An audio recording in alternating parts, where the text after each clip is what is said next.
narasumber kedua kita, profesor di bidang hukum ini merupakan calon wakil presiden urutan 3.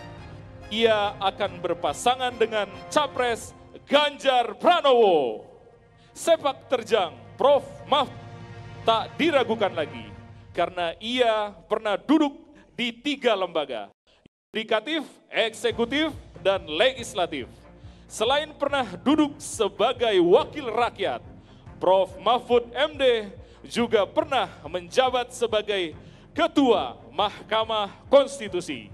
Saat ini Prof. Mahfud menjabat sebagai Menko Polhukam. Kita sambut Profesor Mahfud MD.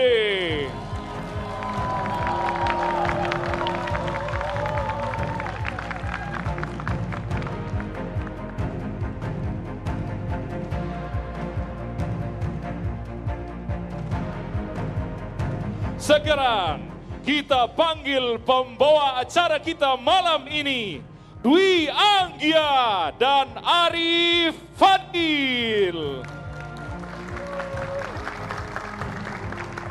Aduh, Assalamualaikum warahmatullahi wabarakatuh.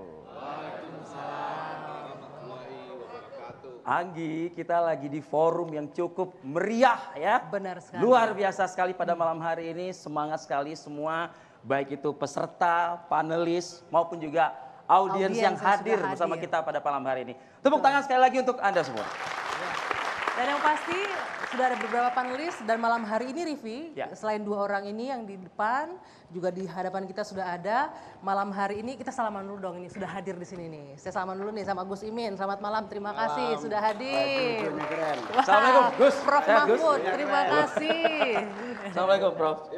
Oke, ini memang ada yang spesial di Menuju Pemilu karena kita menghadirkan para calon wakil presiden. Ini Vi kalau bisa dibilang menyerap aspirasi dari masyarakat. Dialog santai. Betul, dialog santai, dialog interaktif, penuh makna tentunya. Karena kayaknya dialog cawapres ini agak jadi apa ya, perbincangan begini kan ya. Katanya ditiadakan dan segala macam. Nah, TV One malam hari ini dengan spesial akan menghadirkan tentunya. Dan yang paling penting kita harus sampaikan terlebih dahulu, undangan ini kita sampaikan kepada 3 cawapres. Tapi yang mengkonfirmasi untuk hadir malam hari ini adalah Gus Imin dan Prof. Mahfud. Terima kasih, apresiasi yang luar biasa untuk kedua cawapres kita. Karena kenapa, Vi? Karena saya dapat informasi ini beliau berdua ini tuh sibuk sekali kan, ini minggu pertama kampanye loh. Sibuk juga mungkin ada sedikit kondisi-kondisi tertentu ya. Betul. Padatnya waktu dan lain sebagainya. Apresiasi kami sekali lagi untuk wakil presiden kita yang hadir di program Menuju Pemilu malam hari. Ya. Nah, Menuju Pemilu malam hari ini berbeda kenapa? Dengan tajuk ini dialog interaktif cawapres mencuri hati kaula muda. Kenapa sih harus dicuri hati kaula muda? Ya, nanti biar Raffi Ahmad mungkin yang jawabnya. Kenapa harus gitu ya? Oke, yang pasti ini memang suara anak muda ini 50% lebih. 50% lebih, 52 atau 53% gitu. Di Pilpres 2024. Nah, kita akan cari tahu apa sih kiat jitu dari calon wakil presiden kita untuk bisa menyabet suaranya anak muda. Betul sekali. Dan kita tanpa membuang-buang durasi ya. Nah, ini kita akan hadirkan atau berikan kesempatan pemirsa dan juga audiens yang ada pada malam hari ini kepada wakil presiden yang hadir di tengah-tengah kita. Betul. Mungkin ada taraf tatipnya nih. Kalau KPU katanya masih menggodok tatip katanya seperti itu. Tapi kalau kita tatipnya segera kita rilis nih kalau kita. Tatipnya sederhana sekali. Di segmen pertama ini Bapak-Bapak kami akan memberikan kesempatan untuk masing-masing cawapres menyampaikan dalam waktu 2 menit. Ini karena tajuknya anak muda. Apa sih yang ada di pikiran Bapak-Bapak cawapres ini ketika mendengar kata anak muda? Anak muda. Masing-masing sesuai nomor urut akan kami persilahkan. Nanti waktunya akan dimulai begitu masing-masing mulai berbicara. Oke? Oke. Untuk kesempatan pertama ada kita kasih 2 menit waktu yang akan kami berikan. 2 menit. Hanya 2 menit bicara soal anak muda. Jangan lupa Gus Imin mic-nya dan juga mungkin bisa Prof. Mahfud boleh dipakai ya. Oke Vi, kita langsung kasih ya floor kepada mereka. Betul. 2 menit pertama dimulai dari Gus Imin, silakan. Pakai timer ya? Ada timer. Selamat malam, salam sejahtera untuk kita semua, Om Swastiastu, Namo Buddhaya. Assalamualaikum. Waalaikumsalam. Senang sekali bicara tentang potensi besar bangsa. Dalam hal ini adalah anak muda. Anak muda ini kekuatan yang terbesar hari ini menjadi energi kemajuan dan energi kesejahteraan bangsa. Kaum muda atau anak muda hari ini memiliki peluang besar di mana bisa dalam harapan saya menjadi simpul perubahan yang cepat untuk Indonesia maju. Yang pertama, kalau mau maju maka ada satu tema yang kami pegang yaitu aman nyaman bersama amin. Aman itu begini, hari ini kita tahu sudah 20.000 korban kekerasan perempuan yang terjadi di Indonesia selama 1 tahun. Ada korban 15.000 kekerasan kepada anak dan bullying selama 1 tahun. Maka yang pertama untuk kaum muda adalah kita ciptakan rasa aman dulu. Yang pertama harus ada tindakan keras dari aparat untuk menghentikan semua kekerasan terhadap perempuan dan anak. Yang kedua, kita harus bikin langkah-langkah preventif supaya aman apa? Kita harus ciptakan di setiap lembaga pendidikan termasuk pesantren harus ada unit anti kekerasan dan pencegahan kekerasan terhadap anak dan perempuan. Yang kedua, nyaman. Nyaman belajar. Nyaman belajar ini apa? Sekarang ini biaya kuliah mahal, kos-kosan mahal. Nah, kita harus ciptakan satu sistem pendidikan dengan menekan biaya-biaya lembaga-lembaga pendidikan. Apa itu misalnya pembebasan pajak. Yang kedua, perbesar dan perluas beasiswa. Terutama beasiswa yang menuju profesi, baik di dalam negeri maupun di luar negeri. Yang ketiga, kita juga harus sambungkan ini lulusan perguruan tinggi yang mana hari ini banyak lulusan S1 dan SMA. Habis waktu. Oke, habis waktunya. Tepuk tangan dong. Yang masih menganggur. Iya. Mana ini yel-yelnya Gus Imin, mana ini Ayo, supporternya. Oke. Mestinya harus ditambah 2 menit lagi dong. Oke. Kita berikan kesempatan untuk Prof. Mahfud menyampaikan apa yang ada di pikiran Pak Mahfud. Anak muda. 2 menit dari Prof berbicara, silakan. Iya. Anak muda yang jumlahnya sekarang lebih dari 50% akan menjadi pemilih. Dan ini dituntut untuk mengelola sumber daya alam kita dan sumber daya manusia kita yang luar biasa.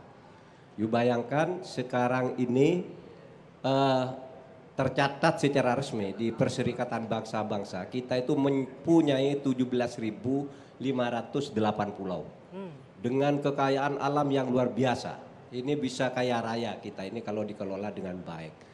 Kemudian ada 1.360 suku bangsa, ada 726 bahasa daerah. Nah ini bersatu di bawah payung Indonesia. Dan anak-anak muda ini mempunyai tanggung jawab untuk mengelola sumber daya alam ini, karena menurut analisis yang masuk akal, katanya kalau sumber daya alam ini dikelola dengan baik tanpa korupsi, orang Indonesia itu akan mendapat uang minimal 20 juta setiap bulan secara cuma-cuma. Ini analisis dulu dari KPK yang saya pernah dengar. Nah, anak-anak muda ini harus diberi peluang untuk mengelola sumber daya alam dengan bonus demografinya yang akan terjadi. Nah, saudara sekalian, itu yang saya bayangkan ketika ingat anak muda. Dan sekarang anak-anak muda itu kan sangat kreatif ya. Saya teringat kalau anak muda itu bagi saya adalah anak yang penuh semangat, ingin kebebasan, ingin maju, ingin semua serba pasti, teratur. Dan di Indonesia ini mungkin sekarang harus disiapkan arena bagi anak-anak muda untuk berprestasi. Saya selalu mengatakan Indonesia adalah masa depan anak muda dan anak muda adalah masa depan Indonesia. Terima kasih, Prof. Terima kasih, silakan. Ada yang juga mungkin? Silakan.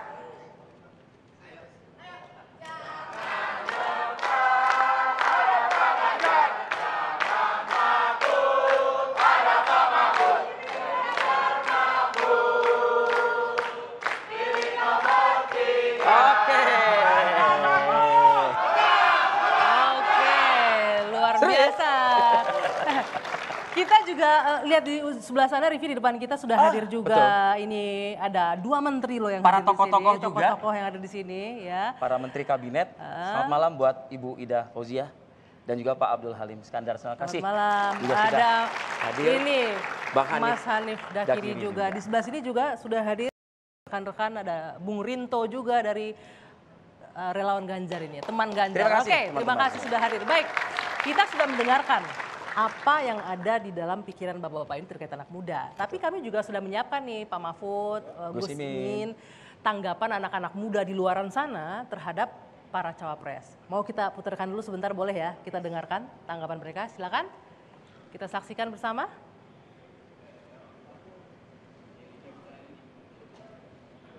Kalau Caimin dia lucu dan gemas. Caimin gesit, lucu. Caimin pinter berwibawa. Kalau Caimin orangnya kecil, lucu, banyak melawaknya. Caimin orangnya baik dan suka lucu-lucuan.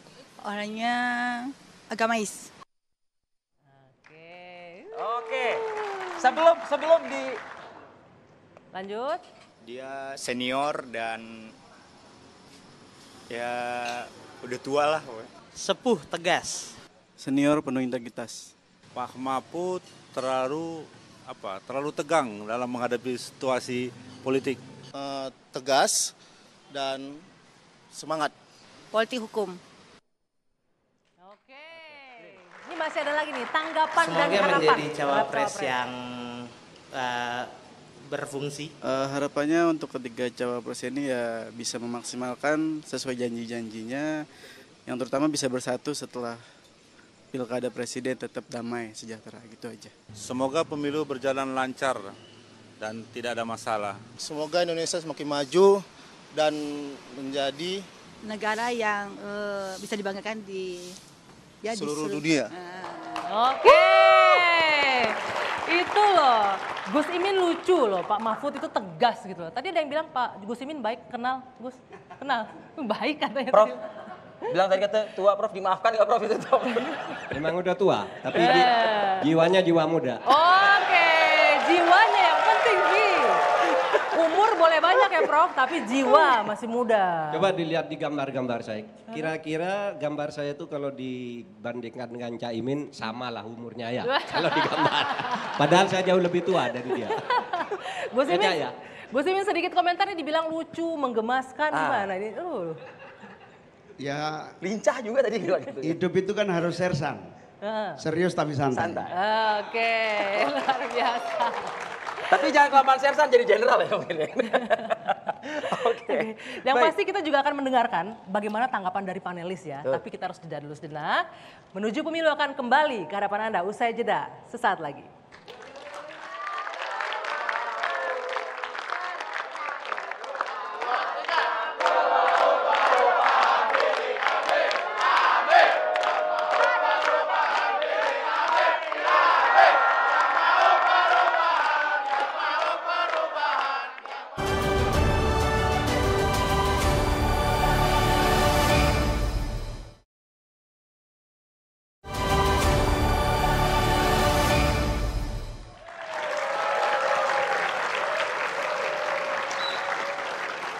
Kembali lagi di menuju pemilu dan kita masih bersama dengan dua cawapres kita, Gus Imin dan juga Pak Mahfud MD. Terima kasih. Nah ini juga kita lihat sedikit ke layar kaca kita. Di belakang para capres juga sudah turut bergabung. Ada anak-anak muda yang mungkin saat ini akan direnggut hatinya. Wow. Saya udah pikiran aneh ini direnggut apa ini Rif ini? Direnggut hatinya. Dari Udayana ada Padma Negara. Halo Padma. Halo, Itu juga selamat ada malam. dari Unhas. Oke. Selamat malam. Oke. Jangan lupa di studio juga ada teman-teman. Nah itu Dari di mahasiswa, depan. selamat malam, teman-teman. Selamat malam. Oke. Oke. Nah di sesi ini kita juga akan mempersilahkan ya kepada panelis. Mungkin kalau tadi panelis Bang Ege, sapaan biasa kita ya, Effendi Ghazali, dengan Raffi sudah mendengar. Saya ingin ke Raffi terlebih dahulu nih Raffi. Ya, tanggapan apa Vi dari pernyataan Gus Imin dan Pak Mahfud yang baru saja kita dengar tadi? Assalamualaikum warahmatullahi wabarakatuh. Waalaikumsalam.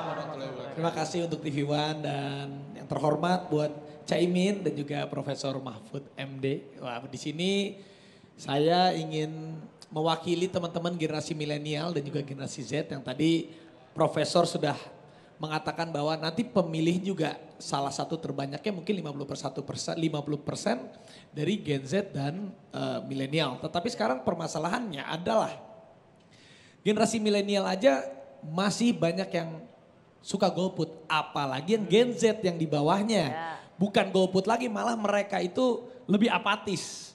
Lebih apatis dalam ya mungkin gapnya kan dari ya mungkin dari Pak Mahfud, Caimin, habis itu masih ke bawah baru milenial, baru Gen Z.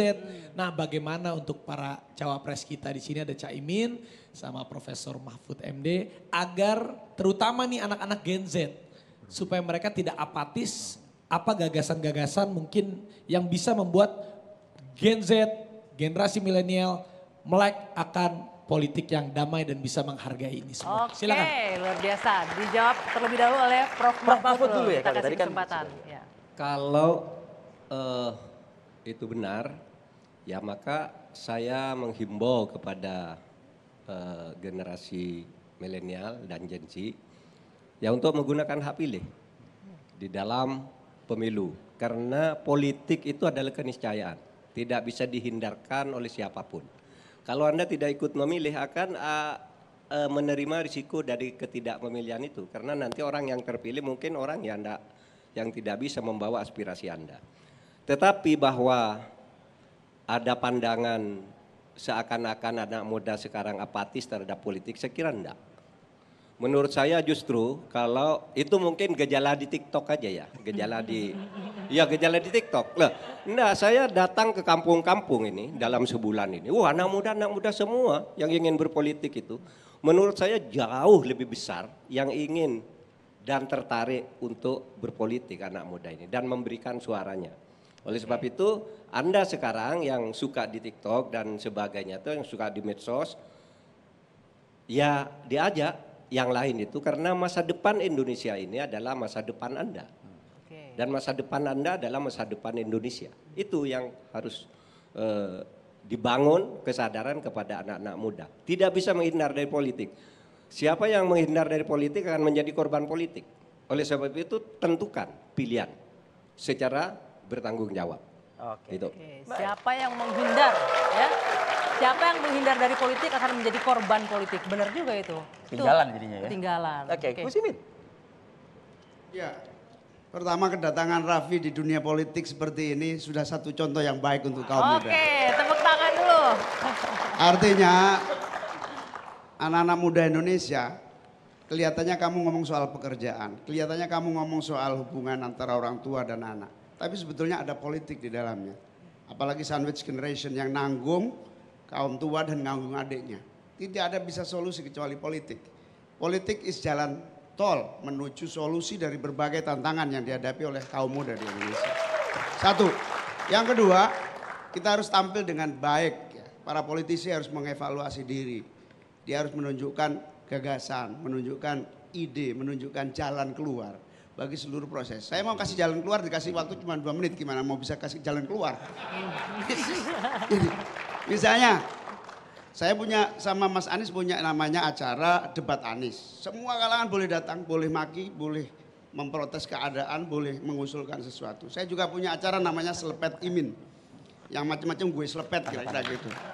Nah itu sebagai salah satu membuka kita dan yang paling penting mengisi semua dunia digital sosial media dengan gagasan-gagasan ide. Kalau itu yang kita lakukan, termasuk pemerintah berkewajiban melakukan sosialisasi gagasan. KPU juga melalui semua sosial media menarik, cerdas dan santun, santai gitu. Kira-kira semua anak muda tertarik di politik.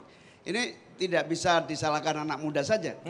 Kesalahannya ada di politisi juga, kesalahannya ada di pemerintah juga, kesalahannya ada juga di televisi juga. Yang suka menampilkan yang negatif melulu daripada yang positif dalam kehidupan masa ini. sih Gus? Masa sih Gus? Ini malam ini kita positif vibe loh Gus. Dengan menghadirkan anak-anak muda di sini ya. Nah, saya mau ke Raffi sedikit lagi. Boleh nggak nih, tadi dikatakan kalau menghindar dari politik nanti jadi korban politik. Nah, gimana tuh? Benar-benar nggak nih anak mudanya siap nih untuk terjun? Tapi memang betul juga sih, memang aku juga mungkin setuju apa yang dikatakan oleh Profesor Mahfud MD dan juga Cak Imin memang benar amang anak-anak zaman sekarang ini terutama apalagi dengan adanya vehicle dan juga digital ini semakin banyak bisa diakses oleh semua. Memang anak-anak zaman sekarang, anak-anak generasi Z mereka terus harus diperkenalkan dan harus dikasih gitu. Ibaratnya kalau anak baik kan kita kasih asupan terus tentang politik-politik yang baik, politik-politik yang sehat. Dan tapi kalau menurut saya yang paling penting ya mereka bisa percaya dan trust atas gagasan-gagasan capres dan cawapres kita. Pasti mereka akan memilih untuk Indonesia yang lebih baik. Itu saya jamin pasti. Jadi boleh. Kita patut apresiasi Raffi Ahmad. Kita patut apresiasi figur-figur muda yang mulai bersentuhan dengan politik. Tapi tolong bersentuhan dengan politik jangan karena kontra apa-apa, iklan dan seterusnya. Bersentuhan dengan komitmen yang tinggi terhadap politik. Setuju. Saya nambah juga. Boleh Prof. Jadi anak-anak muda terutama yang aktif di medsos, kalau ingin berkontribusi dalam pembangunan ini, jangan hanya gimmick yang dibangun, tapi substansi di dalam membangun kehidupan bangsa dan negara. Kalau ini saya yang mau menanggapi Prof, gimmick ini dalam artian apa nih? Apa yang Anda lihat sekarang gimmick yang diberikan di politik anak Kan muda? banyak yang sepertinya terlalu banyak gurau, main-main, sindiran-sindiran, tapi yang substansi tolong dong dimunculkan apa yang menjadi masalah kita. Dan kalau yang bicara itu anak-anak muda biasanya itu cukup menarik dan membawa perubahan suasana. Gitu. Jangan banyak gimmick gitu Jangan banyak gimmick. Kita minta dari yang jago gimmick. Ya. Kalau Raffi tadi kan perwakilan generasi atau kaula muda. Kaula muda. Ini kalau ini saya kaulah pernah perwakilan muda dari generasi mudah-mudahan memberikan manfaat bagi acara pada malam ini. Silakan. Assalamualaikum warahmatullahi wabarakatuh. Waalaikumsalam Selamat malam warahmatullahi yang terhormat Cawapres Caimin nomor urut 01 ya. 1. Kemudian Prof Mahfud, panggilan-panggilan mesranya saja. Nomor 3. Saya tetap ya mengirimkan salam buat nomor 2 yang kebetulan tidak sempat hadir. Gibran Raka Buming Raka, mudah-mudahan di lain waktu bisa hadir bersama. Bapak dan Ibu, sekali lagi malam ini seluruh perhatian harusnya tertuju pada yang 52%. Pemilih muda, bagaimana memenangkan hati anak-anak muda. Walaupun saya ini 48% loh, ya kan? Besar juga loh itu ya. Enggak. tapi sudah menentukan yang 48%. Karena anak muda ini baru memutuskan nih kayaknya. Langsung menyambung komunikasi politiknya, mudah-mudahan bisa menggambarkan dua hal. Nanti boleh tanya jawab aja ya. Boleh, karena debat itu nggak usah ditakuti. Debat itu menggembirakan kok. Politik itu menggembirakan. Dan kita malam ini dialog. Politik kita itu menggembirakan. Kita nggak berdebat malam ini. Dialog interaktif saja boleh kita. Boleh juga disebut debat, nggak apa-apa. Jangan disembunyi-sembunyikan. Baik, saya mulai kepada kedua calon wakil presiden yang saya hormati. Tadi sudah kita dengar harapan dari masyarakat ya. Itu tadi ya, dan bagaimana kesan masyarakat terhadap mereka. Kalau boleh pertanyaan saya menjadi begini. Ini pertanyaan yang A ya, yaitu B-nya nanti pasti meledak. Yang A dulu, yaitu bapak-bapak cawapres berdua ini ingin diingat positioning atau brandingnya seperti apa pada anak muda kita gitu. Saya balik sekarang, ya. Jadi Caimin boleh punya dua branding ya, atau dua makna lah bagi anak muda kita. Kemudian Prof Mahfud juga dua makna bagi anak muda kita. Ya, dari dalam hati, mulai dari Caimin dulu ya. Dua makna Caimin itu adalah cawapres apa bagi anak muda kita. Dua makna, dua branding, dua positioning. Silakan. Dua, bukan maksudnya dua buah. Seperti apa di mata anak muda seorang Gus Imin? Ya, anak muda kita ini besar jumlahnya dan ke depan menentukan. Bahkan waktu kita tinggal 7 tahun untuk sampai puncak bonus demografi 2030 atau 12 tahun hingga 2035. Jadi Caiminnya ingin diingat itu sebagai... yang penting dipahami adalah saya ini puluhan tahun di DPR, saya ngerti betul soal anggaran, saya terlibat menjadi bagian yang ya tugasnya menyetujui sebetulnya. Karena pemerintah sudah punya sikap-sikap dan keputusan sebelum ke DPR sehingga perdebatannya kadang-kadang memang agak sulit. Nah di sisi yang lain saya mengerti itu. Pilek deh. Pilek Ingat Dikom. Karena waktu kita pendek untuk kaum muda. Satu-satunya cara adalah harus ada revolusi anggaran negara untuk memberi perhatian pada kaum muda sehingga kaum muda betul-betul mengatasi. Apa itu revolusinya? Nyaman bekerja, nyaman belajar, nyaman menjadi profesi yang unggul, dan nyaman mendapatkan kemakmuran bersama keluarga. Bebas dijawab ya, walaupun tadi saya inginnya apa yang langsung dibayangkan oleh anak muda. Gitu Gak apa-apa. Silakan Prof. Mahfud. Pak Mahfud. Saya ingin dibayangkan oleh anak muda sebagai wakil presiden yang punya integritas. Satu. Itu satu. Yang kedua, tegas. Kalau ada sesuatu diselesaikan dengan cepat tanpa melempar ke orang lain karena buah dan sebagainya. Boleh ya? Terima kasih Prof. Mahfud. Boleh Caimin diperbaiki? Kalau itu yang dimaksud ya, saya ingin jadi wakil presiden yang selalu memberi solusi bagi kaum muda. Oke. Boleh? Satu lagi kan dua. Satu lagi? Satu lagi? Satu lagi, saya ingin jadi wakil presiden yang benar-benar menjadi harapan seluruh kaum muda. Oke, baik. Boleh dong. Karena enggak ini penting. Ada apa di balik pertanyaan ini? Ini baru pertanyaan, ya kan? Ditanggapi dulu. Pertanyaannya, ini boleh dong. Jadi dibalik nih, tadi punya harapan, sekarang mereka ingin dikenang, diingat ya menjelang pemilu ini dalam pikiran anak-anak muda seperti apa. Nah, yang kemudian saya baru masuk ke pertanyaan kedua. Dari 52% pemilih muda itu, tadi sudah disebut-sebut ya, sebagiannya kan adalah ibu-ibu, ya. Nah, ibu-ibu ini yang kemudian menjadi terkenal dalam hari-hari ini adalah ibu-ibu hamil. Ya, jadi perhatian terhadap asupan yang dibutuhkan oleh ibu-ibu hamil. Saya mencatat setidaknya dari sumber Kementerian Kesehatan itu ada 5 yang diperlukan. Kalau boleh mulai dari Caimin, 3, Prof. Mahfud, kemudian 2 atau 3 lagi boleh lah gitu ya. Jadi supaya sama-sama nih perhatian dari Cawapres terhadap ibu-ibu hamil itu seperti apa asupannya gitu. Ya mungkin asam folat dan lain sebagainya lah. Silakan mulai dari Caimin dulu, Cawapres nomor urutan. Bung Ege, ini pertanyaannya, ini kan anaknya sudah pada besar-besar. Ini perhatian terhadap ibu-ibu hamil, ya, karena istrinya hamil udah lama kayaknya. 40 tahun gitu ya kan. Yang hamil. Ini pertanyaan strategis. Karena bicara kaum muda itu sebetulnya diawali dengan ancaman stunting di level usia dini. Tapi sebetulnya mengatasi stunting yang paling pokok adalah sejak usia kehamilan 0. Begitu diketahui hamil, di situ harusnya negara sebagai perintah untuk melaksanakan persiapan generasi. Tentu banyak yang harus diberikan. Paling tidak asupan gizi. Satu. Yang kedua zat besi. Yang ketiga kesehatan menyeluruh seorang ibu.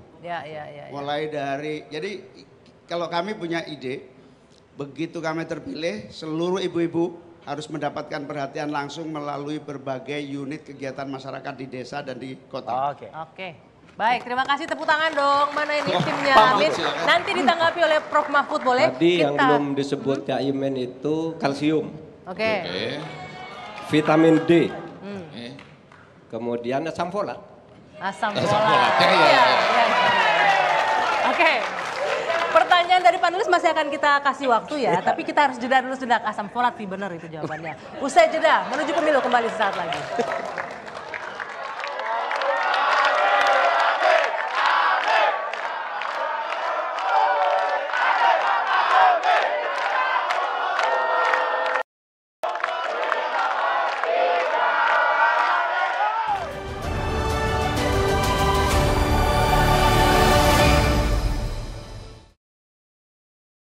Dialog interaktif menuju pemilu, mencuri hati kaula muda. Nah, di segmen ini Rivi dan juga para panelis dan hadirin semua, kita akan memberikan kesempatan untuk para cawapres saling bertanya. Kita jelaskan rule of the games-nya dulu ya, saling menghangatkan diri. 1 menit bertanya, kemudian yang ditanya menanggapi 2 menit, menjawab 2 menit, setelah itu ditanggapi oleh yang memberi pertanyaan 1 menit. Tadi kan yang dimulai Gus Imin, sekarang Prof. Mahfud, kita kasih kesempatan untuk bertanya ke Gus Imin. Silakan Prof. Mahfud digunakan mic-nya dan pertanyaan Prof. Mahfud juga sekaligus memulai waktu mundur kita, silakan. Caimin, kalau Anda jadi wakil presiden, tadi katanya akan menawarkan banyak solusi ya untuk persoalan-persoalan atau problem yang dihadapi oleh anak-anak muda. Sekarang persoalan yang dihadapi anak muda itu berdasar hasil survei. Itu kan pertama masalah lapangan kerja. Dan itu yang terbanyak. Ada juga kesehatan mental ya, yang juga itu tercatat di dalam hasil survei.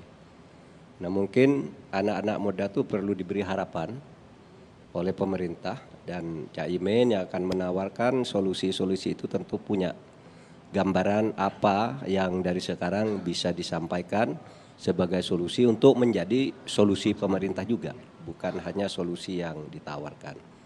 Nah itu yang saya tanyakan, apa yang mau dijanjikan kepada anak-anak muda. Oke, 2 menit dari, silakan. Terima kasih Prof. Mahfud. Yang pertama tentu kesadaran pemerintah bahwa mengeluarkan anggaran besar, memfasilitasi, mengafirmasi kaum muda itu investasi besar.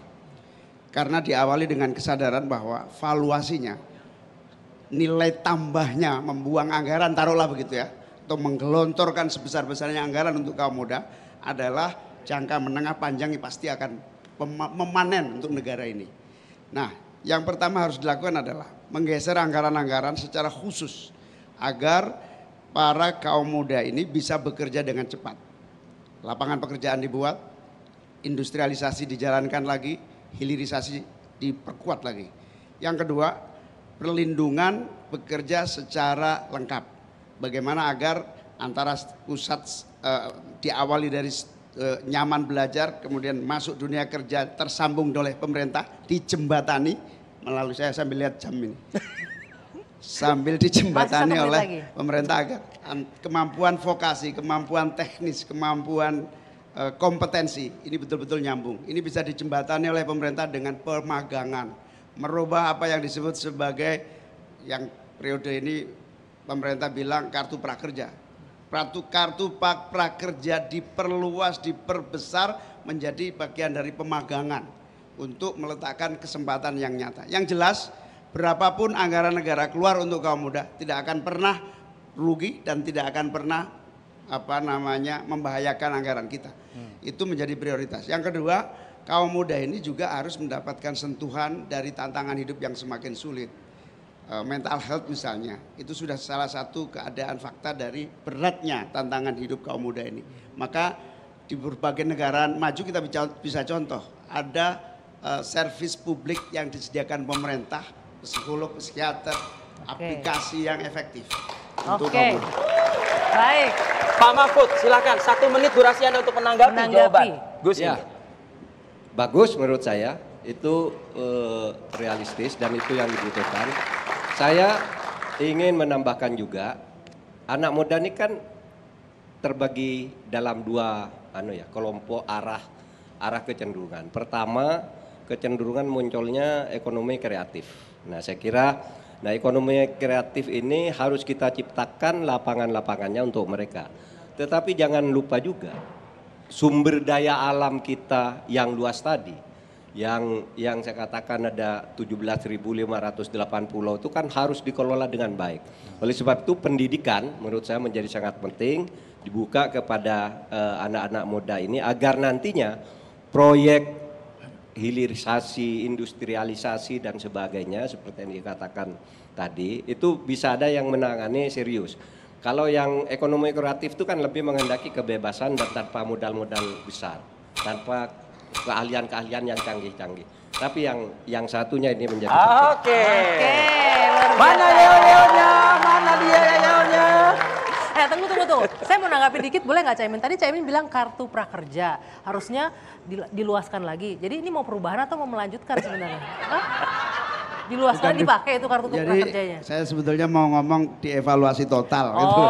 Dievaluasi total begitu ya. Tapi kan nggak enak sama koalisi yang sekarang. Oke, mungkin panelis juga bisa menanggapi ya. Oke, Raffi mungkin dari paparan yang disampaikan oleh kedua calon wakil presiden ini, poin apa penting yang Anda mungkin bisa serap, bisa Anda mungkin analisa sedikit begitu? Ya kalau saya lihat memang kedua-duanya memang pantas untuk menjadi calon wakil presiden, saya akuin. Pasti setiap orang, setiap manusia memiliki lebih dan kurangnya. Tapi kalau sekarang saya boleh tanya lagi nggak nih?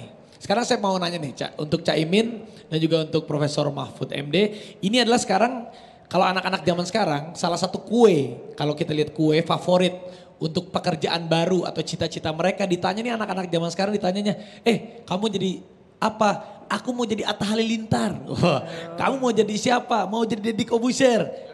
Ada juga yang mau jadi saya. Nah ibaratnya ini khususnya untuk industri kreatif. Industri kreatif ini contohnya saya. Rans Entertainment, saya Raffi Ahmad dan Nagita Slavina. Kami yang tadinya dari content creator sekarang menjadi media creator. Dan mudah-mudahan mau go public 2025 doain aja. Tapi berawal dari sini. Jadi industri kreatif ini bukan sesuatu hal yang kecil. Ini industri kreatif ini adalah sesuatu hal yang intangible. Nah pertanyaan saya pastinya dari dunia kreatif ini mereka anak-anak muda ini ingin membuat fundamentalnya semakin kuat. Pasti akan membangun ekosistemnya untuk lebih berkembang. Untuk pelatihannya lah, perlindungan hukum atas karya-karyanya. Nah seandainya apabila Allah menakdirkan Cak Imin menjadi calon wakil presiden ataupun Profesor Mahfud MD menjadi wakil presiden, apa langkah-langkah yang akan dilakukan untuk anak-anak muda kreatif ini agar mereka lebih semakin mapan? Tapi Raffi boleh sebentar dulu ya, pertanyaannya di-keep dulu karena kita mau melanjutkan sedikit ini. Pertanyaan dari Prof Mahfud ke Cak Imin, karena ini masih Prof dulu, oke? Boleh, kita keep dulu pertanyaannya Raffi. Sekarang kita kasih giliran Prof Mahfud. Gus Imin bertanya ke Prof Mahfud 1 menit. Pak Mahfud, di antara profesi yang paling disukai anak muda hari ini itu 3 aja yang tertinggi apa? Lalu semua udah tahu bahwa industri kreatif diperlukan, semua udah tahu lapangan kerja. Pertanyaannya kenapa 5-10 tahun terakhir ini kok terasa tidak mendapatkan perhatian serius dari anggaran kita? Masih ada setengah menit. Cukup? Tidak mau digunakan waktunya? Masih ada setengah menit? Cukup. Oke, cukup. Baik, kita kasih Prof Mahfud untuk menjawab, silakan. 2 menit dari sekarang. Ya. Oke, silakan. Ya. Jadi kalau Cak Imin, kalau pertanyaannya kenapa ya belum mendapat perhatian yang serius dari pemerintah kita. Nah mungkin itu yang harus menjadi perhatian pemerintah yang akan datang secara lebih serius gitu ya. Jadi kalau selama ini belum mendapat perhatian, barangkali kesadaran akan itu semua ya belum merata di kalangan pemerintahan, di kalangan DPR, mungkin eksekutifnya juga. Karena kan itu perlu instrumen-instrumen ya, instrumen hukum misalnya. Atau sekarang ini kalau kita melihat jaringan internet misalnya yang lebih banyak dimanfaatkan oleh anak-anak muda itu. Misalnya sekarang jaringan internet kita tuh kecepatannya baru 24,20. Ya, 24,20 itu satu hal yang sangat lambat. Sementara intervensinya sudah bagus. Artinya meluasnya jaringan internet itu sudah 86%. Artinya tinggal 14%. Itu akan lebih mudah diselesaikan untuk kedepannya. Misalnya kita kemarin tinggal melanjutkan proyek BTS yang kemarin sempat ribut, terjadi keributan karena korupsi, tapi itu pun sekarang sudah 86% kita jangkau intervensi kita terhadap masyarakat. Nanti akan lebih masuk lagi itu, kami masukkan lagi ke daerah-daerah itu akan mencapai 100%. Dan pada saat yang sama nanti apa yang harus dipikirkan untuk generasi muda dalam rangka itu semua antara lain adalah misalnya internet gratis yang sudah dimulai di beberapa tempat itu kita Indonesiakan besok. Oke, baik. Silakan. Gus Imin, tanggapan Anda? Iya, benar sekali apa yang disampaikan Pak Mahfud. Saya tambah sedikit bahwa selain kebutuhan yang mendesak, investasi negara pemerintah kepada kaum muda ini kebutuhan yang tidak bisa ditunda. Karena apa? Karena kalau ini lewat 5 tahun ke depan nggak dilakukan, maka usia yang menjadi bonus ini hilang, momentumnya hilang. Bagi saya jawaban Pak Mahfud tepat, pemerataan seluruh kebutuhan meningkatkan potensi kaum muda untuk berkreasi dan tumbuh. Masih ada setengah menit. Masih ada. Di sisi yang lain, kita juga harus menyadari kesalahan-kesalahan yang terjadi hari ini. Banyak anggaran untuk kaum muda, tapi diprotoli kecil-kecil gitu. Tidak diintegrasikan dalam satu program yang memadai. Kementerian Pemuda dan Olahraga mestinya kalau mau nyebut Kementerian Pemuda, mestinya anggarannya harus besar dong. Yang bisa merangkum dari semuanya, mulai dari kreatif hub yang menyatukan kreator dengan investor dan seterusnya. Oke. Baik. Terima kasih Gus Imin atas tanggapannya. Saya tadi mungkin ingin melanjutkan tadi yang disampaikan oleh Raffi Ahmad. Ini mungkin ke Gus Imin terlebih dahulu ya, baru nanti ke Pak Mahfud. Apa langkah konkret Anda jika jadi cawapres, wapres begitu ya? Nah, untuk pelaku ekonomi kreatif. Ya, untuk orang-orang seperti Raffi di sini untuk media konkret kreatif. Nyatanya seperti apa? Langsung saja. Waktu, silakan. Nggak pakai waktu, silakan. Ini bebas. Saya itu nggak suka dibatasi. Makanya kita nggak kasih waktu, Gus. Kalau ada pembatasan akan menghambat kecerdasan. Nah, Raffi bilang benar sekali bahwa campur tangan pemerintah mutlak. Karena semua sektor swasta mengalami penurunan karena krisis global, karena macam-macam. Pemerintah harus turun tangan. Yang pertama, kita harus bikin kreatif hub. Di situ para kreator, investor, teknologi digabung. Dan di setiap kabupaten kita buat. Supaya apa? Para kreator, para industri kreatif, para investor juga dalam satu kesatuan servis yang tersistem. Ekosistemnya tadi. Yang disebut Raffi ekosistem. Jadi langkah pertama adalah pemerintah harus membangun ekosistem. Mulai dari inovator, kreator, produksi, investasi. Ini satu kesatuan nafas. Lalu membuka pasar kondusif. Termasuk kita kalah jauh dengan Korea karena nggak ada agresivitas pemasaran ke global, proses kreatif. Jangan-jangan Raffi ini jago kandang juga gitu loh. Belum bisa menerobos kehebatan. Tapi Raffi nggak salah. Di challenge nih Raffi, di challenge. Raffi nggak salah. Yang salah adalah negara tidak membantu secara agresif pemasaran di tingkat global. Baik. Korea, jujur aja, Korea banyak produk-produksinya yang Gangnam apa itu nggak ada jelas tuh. Tapi digandrungi oleh orang secara global. Tapi globalkan dengan teknologi yang canggih, investasi yang besar, wah Indonesia ikut terpana juga. Jadi karena muda jadi menjadi konsumen dari seluruh produk-produk doktrin dari teknologi. Kapan dong kita yang kesana kan begitu ya? Iya, itu lagi investasi. Negara harus investasi. Oke, baik. Sekarang kita dengarkan dari Prof. Mahfud. Ya. Konkret kok. Saya menjanjikan sesuatu yang sudah sering dikatakan, gaspol.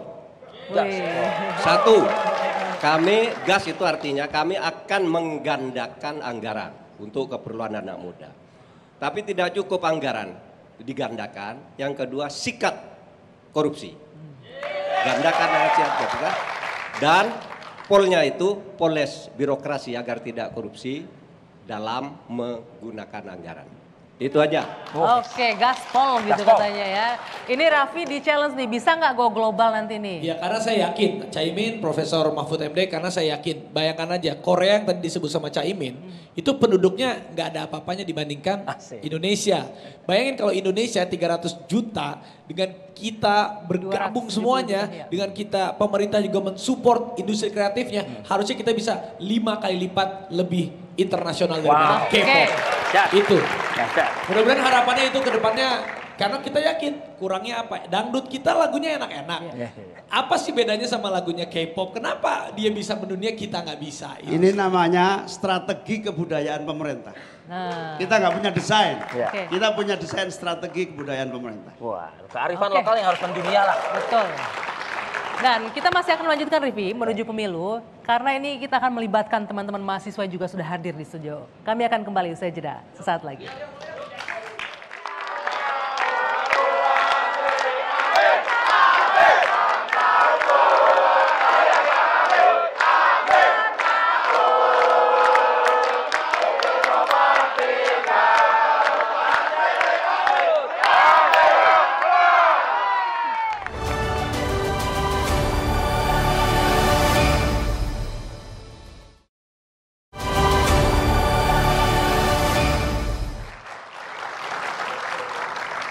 Ya, kita lanjutkan kembali menuju pemilu dan Rivi kita langsung saja, ini waktunya cukup singkat. Ya. Kami mempersilahkan untuk anak-anak muda yang sudah hadir di sini, mahasiswa ada dari UGM dan juga dari Unpad, ada dari Bakri juga, kemudian dari UNES juga. Nah, kita kasih kesempatan untuk yang dari mana? Ingin bertanya UGM ya? UGM terlebih dahulu ya. Oke, UGM silakan. Oke, silakan mungkin bisa berdiri. Ya, bebas, silakan. Oke. Perkenalkan Singkat diri dan padat ya. dan langsung pada poin pertanyaan. Ya. Oke, selamat malam teman-teman sekalian dan para audien. Sangat terhormat rasanya bisa berjumpa dengan Cak Imin dan Prof Mahfud. Yang saya rasa wujud keberanian, wujud jati diri seorang kesatria yang berkenan untuk bertemu dengan kita anak muda. Tepuk tangan buat mereka berdua. Sebentar, namanya siapa tadi? Perkenalkan, nama saya Gilbran Muhammad Nur, Ketua BMKM UGM tahun 2020. Oke, Gilbran, Gilbran. Bukan Gibran. Gilbran Muhammad Nur. Oke. Gilbran, bukan Gibran. Dipertegas. Saya sangat salut dengan beliau-beliau berdua karena saya rasa beliau berdua sangat jauh dari kata pengecut intelektual. Satu pertanyaan buat Prof Mahfud dan Caimin. Kita melihat bahwa 10 tahun ke belakang pemerintahan menargetkan pertumbuhan ekonomi sampai 7%. Dan setelah saya lihat visi misi dari Caimin dan Prof Mahfud, masing-masing menargetkan 5,5 sampai 6,5% serta 7%. Sedangkan realisasinya Indonesia sejak tahun 2012 itu punya bonus demografi yang sangat tinggi. Tapi pada praktiknya pertumbuhan ekonomi kita stagnan di angka 5%. Nah, kira-kira apa solusi dari Caimin dan Prof Mahfud untuk meningkatkan pertumbuhan ekonomi kita? Terlebih tahun 2030 bonus demografi semakin meningkat. Oke, baik. Seperti itu. Ya, silakan langsung ditanggapi dari nomor urut 1 terlebih dahulu. Gus Imin terlebih dahulu. Gus. Silakan, Gus. Bagaimana meningkatkan pertumbuhan Jadi yang ekonomi? pertama, investasi harus tumbuh dan terus-menerus dilayani dengan baik. Perizinan dan pelayanan untuk membuka investasi dari dulu sampai kita buat undang-undang Omnibus Law. Itu pun belum ada follow up untuk bagaimana investasi cepat dan efektif dan memberi rasa nyaman kepada investor dalam negeri maupun luar negeri. Pelayanan yang diberikan kepada investasi jauh dibanding misalnya Tiongkok misalnya. Mereka betul-betul pelayanan yang memadai sehingga investasi yang besar akan melahirkan industri, industri yang tumbuh akan melahirkan pertumbuhan ekonomi. Satu sisi. Sisi yang lain, pergerakan ekonomi di bawah, ini ada dua problem bisa kita atasi sekaligus. Problem apa? Yang pertama problem pangan, kemandirian pangan kita, ketahanan pangan kita rendah, nggak ada pangan, ketergantungan pada impor. Di sisi yang lain pengangguran banyak. Kita harus bikin apa yang disebut sebagai proyek nasional kemandirian pangan. Di situ apa? Di situ petani dan seluruh stakeholdersnya kita bikin untung. Tidak usah mikir off taker dari tengkulak. Negara harus turun tangan menggantikan tengkulak menjadi off taker dari seluruh peran bulog lah. Di sisi yang lain kalau petani untung maka kaum muda akan tertarik menjadi petani. Itu penyerapan tenaga kerja. Tapi dua sisi ini yang grassroots proyek negara, semua proyek-proyek yang dibiayai negara dan proyek-proyek yang tumbuh dari bisnis itu jadi satu kesatuan. Sehingga tumbuhlah ekonomi nasional kita dan pertumbuhan ekonomi akan tercapai. Baik. Tepuk tangan dong untuk Gus Imin. Silakan Prof Mahfud. Ya, uang kita itu sebenarnya banyak untuk sekedar membangun pertumbuhan ekonomi 7%. Sekurang-kurangnya begini, kalau data angka korupsi yang saya tangani selama ini itu bisa diambil atau dihindari atau dirampas, lalu kembalikan ke rakyat, itu akan tumbuh dengan sendirinya. Oleh sebab itu UMKM itu harus terus dibina, diberi modal, dan dari mana modal itu kurangi, potong jalur-jalur korupsi itu, berikan ke bawah. Nah itu antara lain yang bisa dilakukan, karena itu yang kadangkala menghambat pertumbuhan juga. Itu aja. Oke, terima kasih Prof. Mahfud. Silakan untuk penanya berikutnya. Baik, cek. Oke, selamat malam Bapak sekalian. Perkenalkan nama saya Muhammad Haikal Febriansyah, Ketua BEM Universitas Pajajaran. Saya dari Fakultas Pertanian. Ini menarik karena dari tadi bahasnya banyak tentang sumber daya alam. Ya walaupun Mas Gibran yang nggak hadir gitu ya, katanya Forum Anak Muda, tapi nggak apa-apa. Ada Bapak dua ini, boleh tepuk tangan dulu buat Bapak dua ini. Pak, ini menarik Pak. Kita sebagai, katanya tadi ini anak-anak muda, banyak yang sandwich generation. Anak muda hari ini banyak yang bingung mau kerja apa, angka pengangguran tiap angkatan kerjanya terus bertambah. Tapi yang menarik adalah Pak, banyak orang-orang nih anak muda yang SMA-nya di desa, pergi merantau kuliah ke kota, tapi dia nggak bisa balik ke desa. Karena ketika dia mau memajukan desanya, harga pupuk mahal, beli pelet ikan mahal, ataupun bahkan hutan-hutan di sekitar rumahnya itu udah ditebang. Tapi akhirnya mereka pergi merantau kembali ke kota, tetapi di kota lapangan pekerjaan tidak pernah meningkat dengan sebanding dengan angka pengangguran yang terus bertambah. Maka komitmen Bapak berdua yang hadir pada hari ini dan langkah apa yang ingin Bapak tawarkan agar anak muda punya kepastian masa depan, punya kepastian pekerjaan untuk Indonesia Emas yang katanya di 2045. Terima kasih. Oke, baik. Silakan. Kita persilakan ke Pak Mahfud terlebih dahulu untuk menanggapi, menjawab pertanyaan. Ya, Eka Febriansyah dari Universitas Pajajaran. Itu sama dengan saya loh. Saya tuh dulu dari desa, terus tidak mau pulang, tetap di kota. Karena di desa lapangan kerja yang cocok dengan ijazah saya tuh belum ada. Oleh sebab itu kita punya program untuk pendidikan di pedesaan itu dimajukan, diratakan, lebih diratakan. Bahkan kalau sejauh menyangkut pendidikan, kita malah akan membangun di situ tempat-tempat pelatihan, kemudian istilah membangun dari pinggiran yang selama ini dipakai itu akan kita lanjutkan. Bahkan pelayanan kesehatan kita juga sudah memprogramkan agar orang desa juga tidak selalu terancam oleh penyakit yang kemudian dia tidak mampu berobat. Kita akan membangun satu desa, satu puskesmas, dan satu tenaga kesehatan, satu nakes. Itu. Oke, baik. Terima kasih. Sekarang kesempatan untuk Gus Imin memberikan jawabannya. Ya, desa ini kekuatannya dahsyat karena jumlah penduduknya besar, potensinya besar. Salah satu yang paling pokok adalah pertanian. Pertanian problemnya masih klasik, petani dengan keterbatasan lahan, petani dengan ketidakmampuan mengakses permodalan yang bersih, yang tidak memberatkan.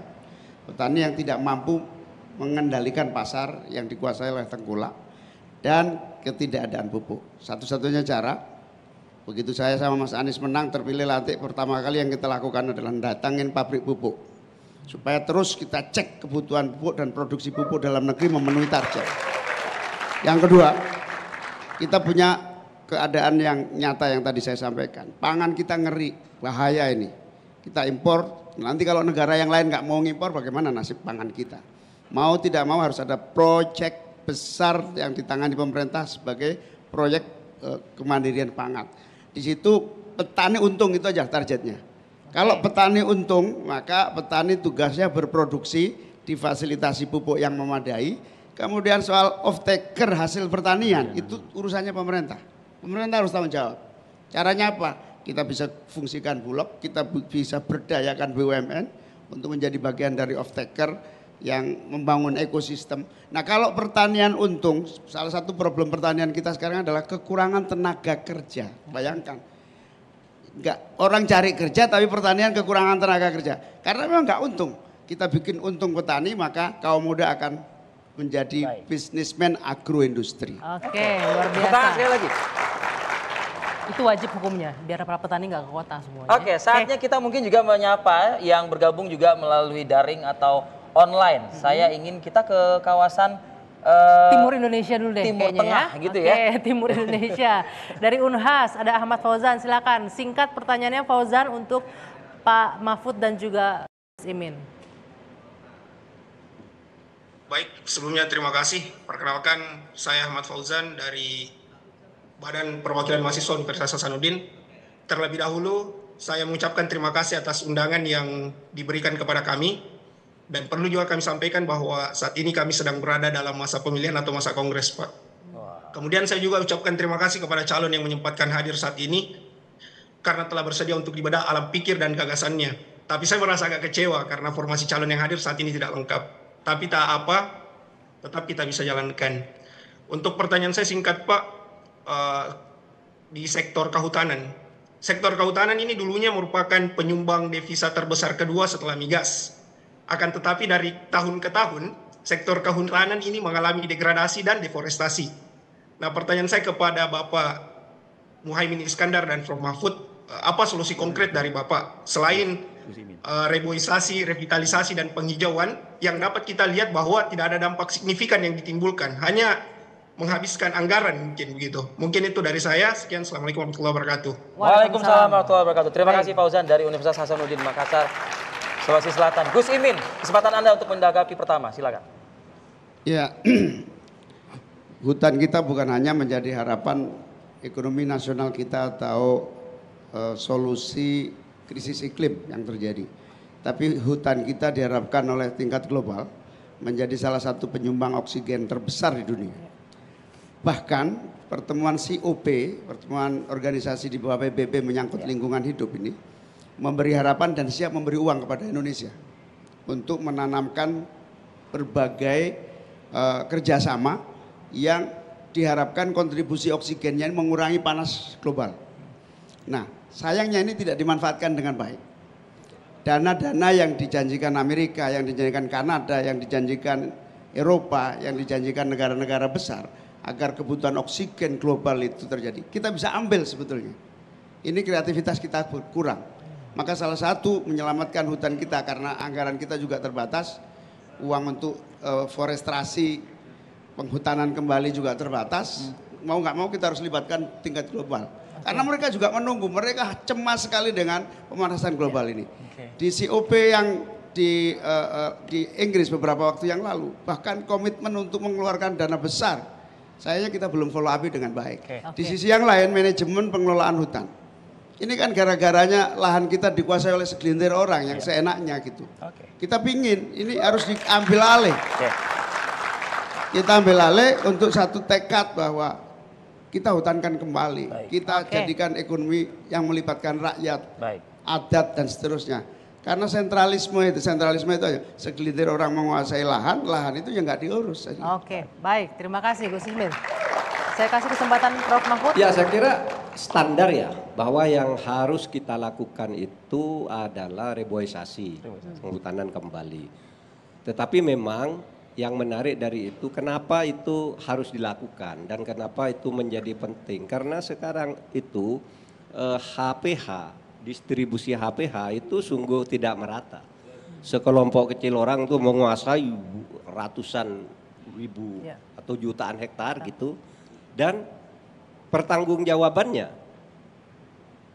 tidak jelas dan tampak kolutif, karena ini tampak ini kok hanya perusahaan tertentu yang dapat, yang sana berusaha tidak dapat ya, yang satunya lagi susah gitu. Sehingga yang harus kita lakukan pertama nanti untuk bidang kehutanan itu penataan kembali.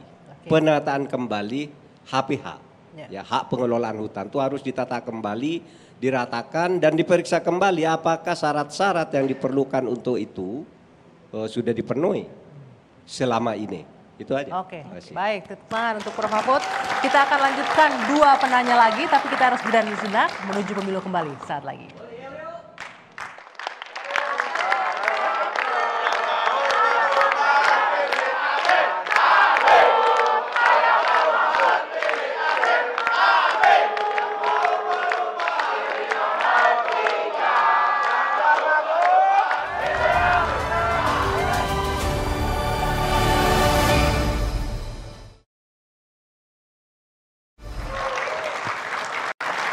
Masih bersama kami di Menuju Pemilu, langsung saja kita ajak audiens di studio dan juga pemirsa di tanah air untuk bergabung dengan mahasiswa kita ke Udayana ya. Ada Padma Negara. Silakan waktu dan kesempatan Anda secara singkat kepada para calon wakil presiden. Baik, terima kasih. Selamat malam para calon wakil presiden dan juga saya ingin pertama menyapa Mas Gibran tidak hadir karena debat itu tidak bisa diwakili oleh artificial intelligence itu pertama Mas Gibran. Oke, baik. Kemarin itu Kemendikbud merilis hasil survei dari BISAR itu Indonesia sangat turun drastis dari tahun 2018 dan juga ini konteks wakil presiden ya gitu. Waktu kemarin sempat Wapres kita Maruf Amin merilis data bahwasanya hanya 6% pendidikan tinggi ditempuh oleh generasi muda kita gitu. Kita singkat saja izin bertanya karena durasi gitu. Menurut pandangan saya hari ini Menteri Pendidikan itu gagal menuntaskan pendidikan ini. Ini bertanya kepada kedua cawapres bagaimana kriteria calon Menteri Pendidikan akan dipilih ke depannya dan juga seperti arahnya. Apakah memperbaiki ataupun alam rusak seperti Baik, ditangkap pertanyaannya. Bagaimana calon kriteria Menteri Pendidikan? Kriteria Menteri Pendidikan untuk Indonesia di kabinetnya Pak Mahfud dan juga. Pak Mahfud terlebih dahulu. Ya, Menteri Pendidikan menurut saya lebih cenderung agar Menteri Pendidikan ini juga dijabat oleh seorang akademisi yang luar biasa, yang akademisi tulen. Karena selama ini juga bagus kalau dari akademisi lebih tertata, lebih terarah, dan saya kira jiwa yang muncul di setiap lembaga pendidikan itu akan lebih bagus. Saya bukan menganggap bahwa misalnya Menteri Pendidikan yang terlalu berorientasi pada profesionalitas di dalam usaha, bisnis dan sebagainya. Bukan itu bukan jelek, itu penting juga. Tapi yang begitu kan bisa ada dirjennya, bisa ini. Tapi saya ingin Menteri Pendidikan itu yang memenuhi syarat-syarat akademik yang mumpuni, karena dia mengatur atau menangani lembaga pendidikan mulai dari yang paling bawah sampai paling atas, sedangkan ke sampingnya berbagai jenis keahlian juga ada. Sehingga dia tinggal memanage aja sebenarnya. Gitu aja. Baik, terima kasih Prof. Mahfud. Ke Gus Imin, silakan Gus Imin. Ya kalau saya sih bikin Menteri Pendidikan itu ya minimal seperti Mas Anies Baswedan lah. Gitu. Punya pengalaman, bergerak di dunia akademik, tapi punya inovasi. Anies Baswedan jadi menteri kan karena dia punya inovasi. Indonesia mengajar, inovasi turun tangan. Jadi akademisi, pengalaman, dan punya inovasi-inovasi yang tepat karena tantangan kita begitu berat untuk bersaing dengan negara-negara lain. Oke, baik. Terakhir ini penanya terakhir dari Universitas Erlangga. Saya persilakan Anang Jazuli. Anang Jazuli. Pertanyaannya singkat dan padat ya. Baik, terima kasih. Salam kenal, saya Anang dari BEM Unair. Salam hormat untuk Prof. Mahfud dan juga Gus Imin. Pertanyaan saya sederhana, mungkin jaminan kebebasan berpendapat dan berekspresi seperti apa yang akan diberikan oleh Pak Mahfud dan juga Gus Imin kepada kita, anak muda, kita mahasiswa, sehingga tidak mudah terjadi represivitas di antara kita, tidak mudah terjadi penyerangan cyber. Apakah Cak Imin dan Pak Mahfud akan terjun langsung mendengar mereka, atau aktif bersosial media, atau justru harus melalui forum-forum resmi seperti audiens dan sebagainya. Jaminannya seperti apa untuk kita anak muda untuk bersuara dan mengekspresikan? Terima kasih. Jaminan. Baik, silakan langsung ditanggapi. Gus Imin terlebih dahulu. Ya paling prinsip dari demokrasi itu kan dibutuhkan untuk apa sih? Untuk memberikan kebebasan penuh. Kebebasan itu untuk apa sih? Untuk syarat munculnya inovasi, kreativitas, kecerdasan. Nggak akan muncul lahir generasi yang cerdas tanpa ada kebebasan. Nah, syarat kebebasan itu dijamin oleh undang-undang. Dijamin dengan prinsip demokrasi. Bersamaan di depan hukum dan perundang-undangan. Karena itu semua undang-undang yang menghambat kebebasan harus direview dan direvisi untuk diperbaiki. Yang kedua, prinsip yang kedua yang lebih penting dari sekedar undang-undang apa? Pemerintah, pejabat, penguasa harus memahami kritik itu vitamin untuk mencari jalan keluar. Tidak boleh alergi kritik. Kalau ada pejabat, pemerintah, penguasa alergi kritik itu tanda-tanda kiamatnya demokrasi. Oke, baik. Ini penting dicatat ini ya, tanggal ini, besok-besok boleh kritik Gus Imin. Jangan khawatir, bebas ya. Silakan Prof. tanggapi. Ya, salah satu substansi penting dari konstitusi itu adalah menjamin kebebasan. Ya. Kita membangun negara merdeka berdasar konstitusi itu untuk menjamin kebebasan. Tetapi memang ada kalanya kebebasan itu menjadi liar.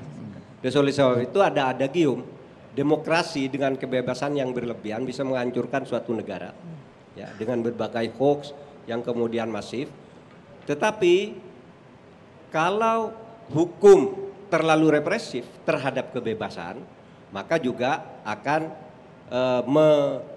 menghambat hak-hak rakyat untuk menyatakan pendapatnya. Oleh sebab itu yang selalu saya katakan itu sebenarnya antara demokrasi dan nomokrasi, kedaulatan hukum dan kedaulatan rakyat itu harus ditata sedemikian rupa agar ini berjalan seimbang. Nah, ini yang sedang kita tata dan baru pekan lalu kita mengubah atau merevisi undang-undang tentang ITE karena itu dianggap menghambat kebebasan. Kita revisi, tentu pasti ada kritik. Sesudah itu ya kita revisi lagi. Itu kan bisa aja. Hukum itu kan berubah sesuai dengan perubahan masyarakatnya. Ya, baik. Itu. Terima kasih Prof. Mahfud. Oke, ini saya kasih kesempatan panelis singkat-singkat untuk menanggapi ini dari Bung Ege dulu. Singkat itu yang pertama, terima kasih karena ini ada sesuatu yang kita sadari bahwa menjadi cawapres ternyata nggak mudah ya. Ini karena cara-cara menyampaikan jawaban tadi menurut saya luar biasa. Dan terima kasih juga Raffi dan seluruh BEM, Haikal, Gilbran, tadi Anang, Ahmad Fauzan dan semua yang hadir sudah mewakili apa yang perlu disampaikan oleh anak muda. Saya cuma mau mengatakan dengan algoritma, kemudian affiliate marketing, affiliate networking itu, mudah-mudahan anak muda ini mengingat pendidikan ya. Kita itu kan 58% tamatan SD, kemudian SMP-nya 14%, SMA-nya 21% misalnya. Mudah-mudahan kita tuh bisa tidak hanya menjadi pasar atau menjadi penyampai pesan-pesan dan produk-produk dari luar negeri gitu. Jadi apa yang disampaikan Raffi tadi menjadi sangat penting. Terima kasih Cak Imin, terima kasih Prof. Mahfud. Ya. Terakhir Raffi, singkat tanggapannya. Ya, kalau saya sabar pengen nunggu debat capresnya ini pasti lebih seru lagi. Baik. Jadi terima kasih Cak Imin, terima kasih Pak Mahfud. Mudah-mudahan pesan dari saya dan saya mewakili semua seluruh masyarakat Indonesia, siapa yang terpilih amanah. Amin. Amin. Baik. Oke, terakhir kami akan berikan kesempatan kepada Gus Imin dan Prof. Mahfud untuk berorasi 1 menit masing-masing. Durasi 1 menit kita menggunakan waktu. Kita mulai dari Pak Mahfud terlebih dahulu. Silakan, 1 menit waktunya. Saudara sekalian, di awal acara ini saya tadi mengatakan bahwa orang yang membutakan diri terhadap politik itu bisa menjadi korban politik. Mengapa? Pemerintah itu tetap harus ada. Anda memilih atau tidak memilih, itu pemerintah akan ada, lahir dari orang-orang yang memilih. Nah, oleh sebab itu kalau orang tidak memilih, tentu nanti dia membuat keputusan-keputusan yang merugikan orang-orang yang tidak memilih. Oleh sebab itu gunakan hak pilih Anda di dalam pemilu agar Anda tidak menjadi korban keputusan penguasa baru yang nantinya akan mengikat orang yang memilih maupun orang yang tidak memilih. Orang memilih atau tidak memilih itu terikat terhadap keputusan-keputusan orang yang menang di dalam pemilu. Itu aja. Baik, terima kasih Pak Mahfud. Ya, Gus Imin silakan. 1 menit. Durasi Anda. Ya, senang sekali malam hari ini hostnya pakai baju hijau. Karena ke depan kita harus membangun green jobs, membangun green economy, membangun green industry agar kita semua aman dan masa depan kaum muda terjaga.